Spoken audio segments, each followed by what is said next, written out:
8:24 now, and last night, Vice President Mike Pence and California Senator Kamala Harris squared off in the first and only vice presidential debate. This was held in Salt Lake City, and unlike the first presidential debate, topics were not disclosed ahead of time. Joining me live to discuss some of the biggest moments of the debate is Dr. Laura Wilson. She's an associate professor of political science at UIndy. Dr. Wilson, good morning. Good morning. We're going to get to last night's vice presidential debate in just a second. But first, before we jump into that, I want to ask you about this breaking news just coming in about the second presidential debate, which should have been held next Thursday, going virtual, and then President Trump's response already this morning saying he will not take part in a virtual debate. Your thoughts on that, and where do you see this going?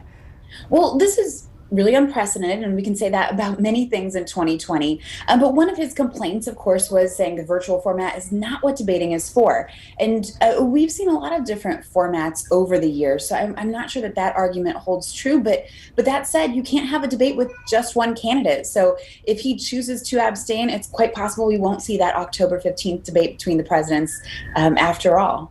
There is certainly much more to come on that. This is just developing within the last 30 minutes or so. So we'll keep an eye on that. Let's get to the vice presidential debate now. Before the candidates even spoke last night, the moderator, Susan Page, made a point to say Americans deserve a civil discussion, no doubt referring to the first presidential debate. So what do you think about the overall tone last night? Do you think it was different?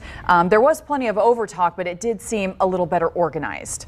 Oh, I think it was incredibly well organized. Page did set that tone. And I don't think it's just the responsibility of the moderator. I think you saw it in Pence and Harris.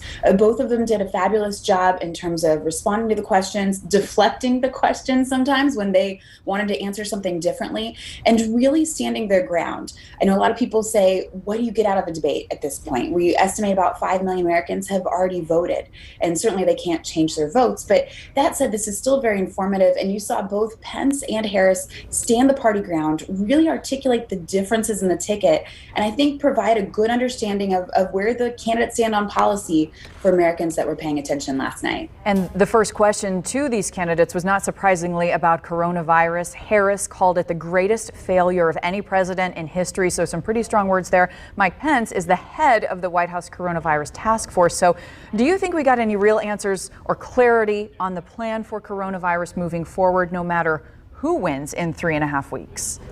I think we got the clarity that the candidates wanted us to get, if that makes sense.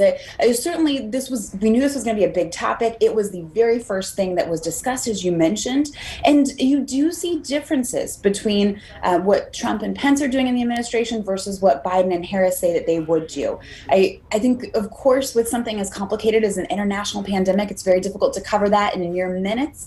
But I would say hats off to both candidates. I thought they did a good job trying to explain what those differences were and how they would approach what is an incredibly complicated and challenging situation. All right, now let's get to one of the most talked about moments from last night that I know I woke up and saw all over social media. Complete surprise, the fly on the vice president's head. Here's a photo of it. Good distraction, something that maybe can unite all of us. We've all kind of been there. It's very lighthearted, and we have. Kudos to him for not trying to swat it out of the way, or you're always taught don't move your hands, keep a focus on your face. That has to be very difficult, and we have all been there. Thankfully not all on the national spotlight like that. I'm grateful it wasn't my position. That must have been hard. For sure. Thank you so much, Dr. Wilson, for joining us this morning. I'm sure we'll be talking with you a lot in the weeks ahead.